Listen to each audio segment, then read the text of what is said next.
नमस्कार, PT news में आपका स्वागत है। मैं हूं आपके साथ दीप्ति। आइए रुक करते हैं खबरों की ओर।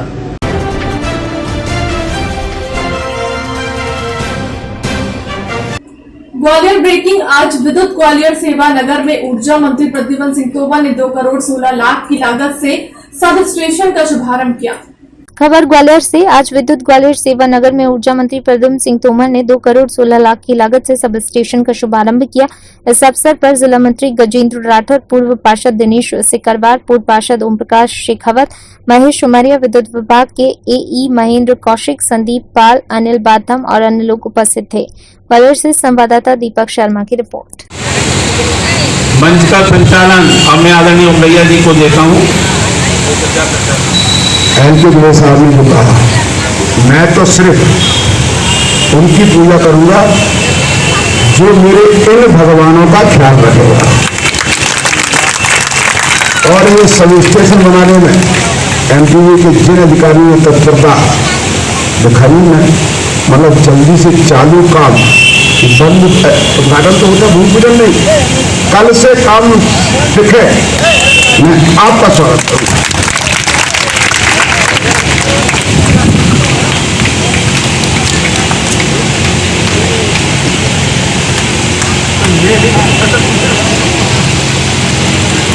हम देखिए, किंद्रई पुलिस ने किया 6 माह पहले हुई हत्या के 2 आरोपियों को गिरफ्तार। गर्भवती युवती व युवक की हुई थी हत्या।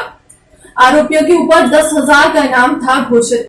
सिवनी जिले में एक युवक ने अपने दोस्त के साथ मिलकर फिल्मी अंदाज में अपनी प्रेमिका की हत्या कर लाश को जंगल में दफना दिया और जब दोस्त ब्लैकमेल करने लगा तो उसकी भी हत्या कर सड़क किनारे लाश झाड़ियों में फेंक दी। कहते हैं कानून के हाथ बहुत लंबे होते हैं और आरोपी पकड़ा गया। जुर्म की यह पूरी वारदात सिवनी जिले के थाना किंद्रई की, जिसे 16/3/2020 को एक खबर सबसे पहले पीटी न्यूज लाइव ने दिखाया था। इसके बाद जहां प्रदीप मरावी एवं चंद सिंह बरकड़े नाम के 2 आरोपियों को पुलिस ने धर दबोचा। पुलिस के अनुसार घटना के पीछे मुख्य वजह प्रेम प्रसंग है।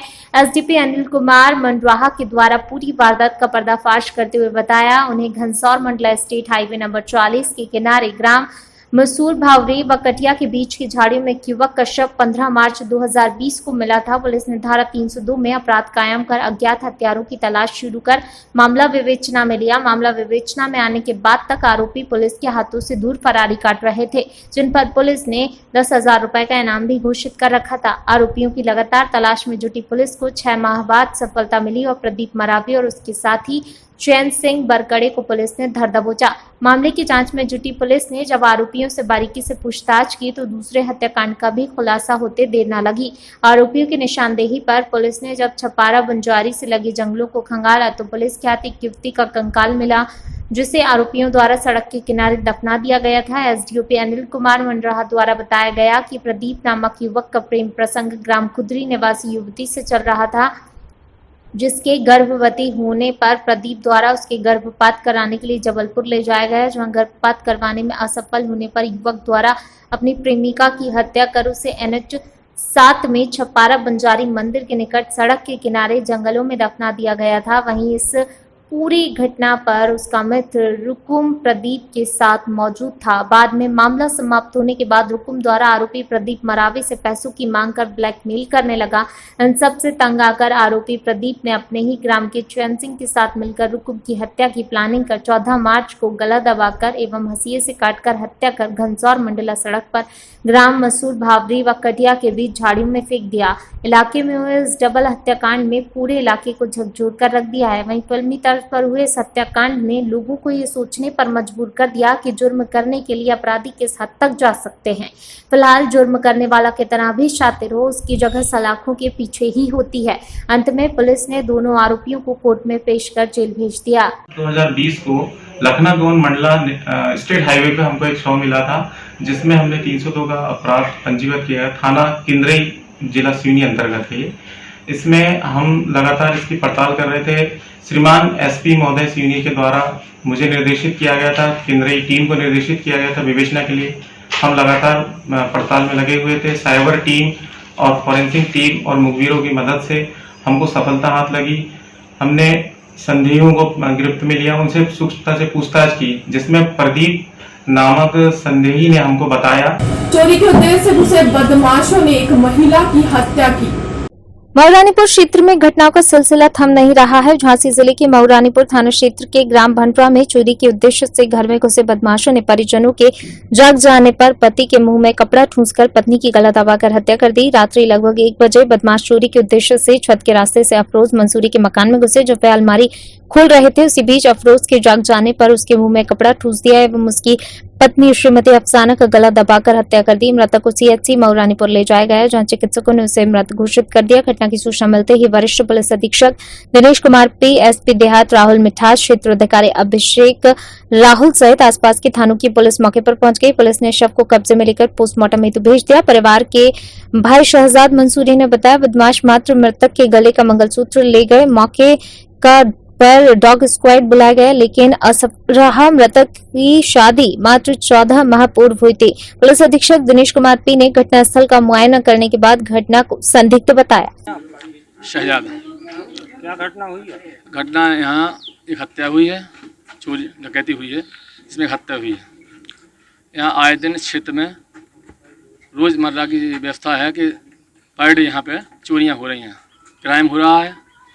क्राइम को छुपाने के लिए यहाँ के राजनीतिक दल और पुलिस प्रशासन परिवार के सदस्यों पे आरोप लगा रही है। थाना मऊरानीपुर क्षेत्र में बड़रा गांव है, वहाँ पे एक नबी अहमद नाम के व्यक्ति के घर पे उनका कहना है कि 3 चोर आए हैं और उनके पुत्रवधू को मार दिए हैं और कुछ सामान लेके चले गए हैं। घटनास्थल निरीक्षण हो गया है, फील्ड यूनिट की टीम भी निरीक्षण किया है। बहुत ही सक्रिय गली में घर है, चारों तरफ आसपास की घर है और जिस कमरे में मृतका की बॉडी पाया गया उसमें भी आदमी और भी लोग सो रहे थे। उस कमरे के बाहर भी परिवार के सदस्य सो रहे थे, चारों तरफ लोग सो रहे थे। बट इस बीच में उसके पति अफरोज का कहना है कि चोरों ने उसको मार दिया। पॉलिटेक्निकल अतिथि व्याख्याता संघ मध्य प्रदेश आगामी उपचुनाव में मतदान न करने का लिया निर्णय। ग्वालियर पत्रकार वार्ता के दौरान संगठन के अध्यक्ष योगेश इंदौरिया ने बताया कि पिछले कई वर्षों से पॉलिटेक्निक महाविद्यालय में कार्य अतिथि व्याख्याता शोषण का शिकार हो रहे हैं। दिन प्रतिदिन पॉलिटेक्निक विद्यालय में प्राचार्य का रवैया दमनकारी होता जा रहा है, जिस कारण पूर्व में हमारे साथी अतिथि व्याख्याता वृंदावन प्यासी ने आत्महत्या कर ली थी, जो कि शासकीय पॉलिटेक्निकल कॉलेज पवई जिला पन्ना में कार्यरत थे। इसी प्रकार से शासकीय पॉलिटेक्निक कॉलेज है जिनमें अतिथि व्याख्याताओं को प्रताड़ित किया जा रहा है। संगठन ने अतिथि व्याख्याताओं से गूगल फॉर्म भरवाकर अतिथि व्याख्याता चुनाव के बहिष्कार की सहमति ली है, जिसमें करीब 5000 अतिथि व्याख्याताओं ने परिवार सहित मतदान न करने का निर्णय लिया है। पॉलिटेक्निक आदि की व्याख्या मांग कालखंड व्याख्या को समाप्त कर सभी अतिथि व्याख्याताओं का नियमितीकरण किया जाए। सभी जब तक नियमितीकरण नहीं होता, अतिथि व्याख्याताओं के हित में इंदौर कोर्ट केस निर्णय का सामान्य कार्य हेतु समान वेतनमान को लागू किया जाए। एमपीडीटीई द्वारा 22 फरवरी 2020 को फिक्स सैलरी वेतन संबंधी जारी प्रपत्र को तकनीकी शिक्षा विभाग जल्द से लागू करें। अतिथि व्याख्याताओं को लॉकडाउन मानदेय की विनती से दूर कर मई, जून और जुलाई 2020 का मानदेय शीघ्र दिया जाए। इस उपचुनाव में मतदान का बहिष्कार करने के लिए प्रेस कॉन्फ्रेंस रखी। एक्चुअली क्या है, हम पॉलिटेक्निक अतिथि व्याख्याता जो मध्य प्रदेश में पॉलिटेक्निक कॉलेज संचालित होते हैं उनमें हम लोग काम करते हैं अतिथि व्याख्याता के लिए। हमें मानदेय 400 रुपये प्रति घंटे के हिसाब से मिलता है और उससे लॉकडाउन के दौरान भी हम लोगों को 10 से 12 दिन का मानदेय दिया गया, उसमें भी हम सारे मजाक किया गया। हमने पिछले कई वर्षों से भोपाल में धरने दिए, ज्ञापन दिए, चाहे सरकार कांग्रेस की रही हो, भाजपा की रही हो, सभी सरकारों के समक्ष हम जनप्रतिनिधियों के पास गए। हमारे पास बहुत सारे डॉक्यूमेंट है जिनके पास हमने लेटर में लिखा भी है कि इनका नियमितीकरण किया जाए। तो दरवाजे दरवाजे भटकने के बाद कोई जनप्रतिनिधि आपका कोई फिक्स वेतनमान देने को तैयार है, ना नियमितीकरण करने को तैयार है। तो उससे तंग आकर हमने गूगल फॉर्म भरवाया है। ग्वालियर में अतिथि शिक्षक संगठन समिति द्वारा महाआंदोलन करने का किया शंखनाद। ग्वालियर में प्रेस वार्ता के दौरान प्रदेश के संगठन मंत्री अश्विन यादव ने बताया, अतिथि शिक्षक मध्य प्रदेश सरकार की शोषण नीति से परेशान होकर आंदोलन की राह पर आ गए हैं। 13 वर्षों से लगातार अपनी मांगों को भारतीय जनता पार्टी के मुखिया शिवराज सिंह चौहान से अपनी गुहार लगा रहे हैं, लेकिन उनके कान में जू तक नहीं रेंग रही। इसलिए हम परेशान होकर सभी ने निर्णय लिया है, हम आंदोलन करेंगे। प्रत्येक जिले से अतिथि शिक्षक यहाँ उपस्थित होंगे। उपचुनाव से पहले यदि हमारी मांगों का निराकरण नहीं किया गया तो हम उपचुनाव का बहिष्कार करेंगे। प्रदेश के मुखिया शिवराज सिंह चौहान से ये कहना चाहते हैं, यह हमारे बीच में आए और हमारी मांगों का निराकरण करें, अन्यथा 70,000 अतिथि शिक्षक एवं उनका परिवार, उनके द्वारा शिक्षित किए गए छात्र सभी मिलकर होने वाले उपचुनाव में 28 सीटों पर खुलकर विरोध करेंगे। ज्योतिरादित्य सिंधिया ने कहा था, मैं अतिथि शिक्षकों की ढाल और तलवार बनूंगा, लेकिन अब सत्ता में जाने के बाद वह हमारी सुनवाई नहीं करते हैं, बस सिर्फ आश्वासन देते हैं। शिवराज सरकार को हम बताना चाहते हैं, उपचुनाव से पहले अतिथि शिक्षकों का 12 महीने का सेवाकाल पद स्थायित्व किया जाए, मानदेय के स्थान पर वेतनमान दिया जाए, नीति बनाकर अनुभव के आधार पर नियमित किया जाए। हमारे बड़े बड़े आंदोलन भोपाल में हुए हैं। हमने 2018 में भारतीय जनता पार्टी का विरोध किया था। 30 से 40 सीटों में हमने भारतीय जनता पार्टी हमारे कारण ही हारी थी, जिसमें 3 से 4 हजार। आप कितने सालों से अतिथि का यहाँ लड़ाई लड़ रहे हैं? 4 साल से। 4 साल से। 4 साल में मध्य प्रदेश सरकार किसकी थी?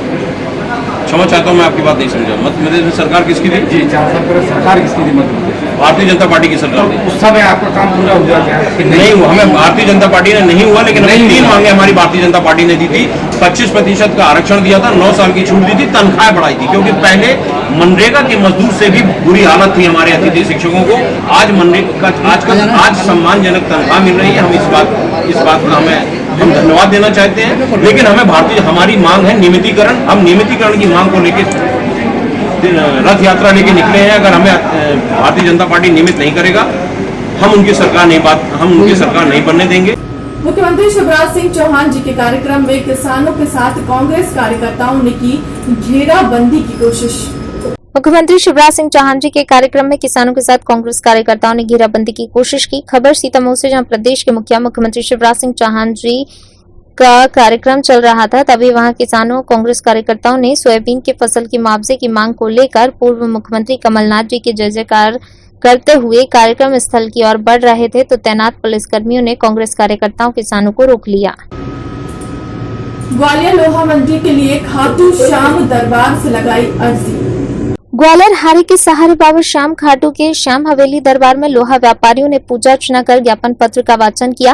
ग्वालियर लोहा व्यवसायी संघ के अध्यक्ष संजय कठल, सचिव निर्मल जैन ने बताया, बाबा के सामने लोहा व्यापारियों ने अपना ज्ञापन पत्र अर्जी लगाते हुए कहा, बाबा हम सभी व्यापारी गंभीर संकट में हैं, हमारे साथ छल कपट की राजनीति हो रही है, पूरे पैसे 4 करोड़ रुपए जमा करने के बाद भी हम दर दर की ठोकरें खा रहे हैं, हमारे साथ 14 साल बाद भी न्याय नहीं हो पा रहा है, शासन प्रशासन जनप्रतिनिधि सभी इस समस्या का हल नहीं निकाल पाए हैं, अब आपका ही सहारा है, आप हारते हुए का सहारा हो। ज्ञापन पत्र में 14 वर्ष से चली आ रही कथा को पढ़कर कहा कि शासन प्रशासन जनप्रतिनिधियों को सद्बुद्धि दो, जिससे वे इस कार्य को प्राथमिकता से लें, छल कपट करने वालों को अपनी लीला दिखाकर कार्य सिद्धि करो। किसान विधेयक पास कराने के लिए विधायक अपनी मर्यादा भूल अड़ीबाजी पे आ गए हैं। ऐसा लगा कि जनता के प्रतिनिधि नहीं बल्कि राह चलते गुंडे लड़ाकू हैं।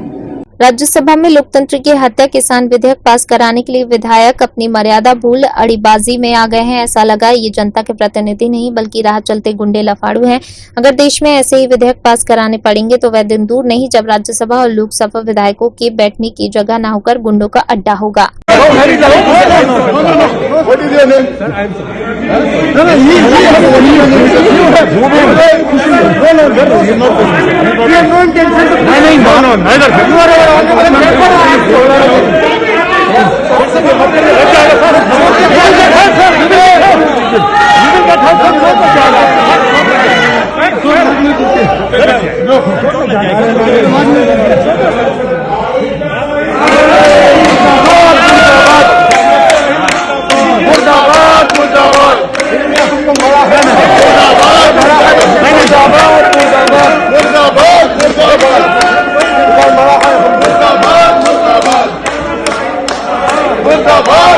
मध्य प्रदेश की कैबिनेट मंत्री इमरती देवी द्वारा उपचुनाव में कांग्रेस प्रत्याशी अपने समधी सुरेश राजे का टिकट खिंचवाने के लिए बयान को लेकर सुरेश राजे का बड़ा हमला।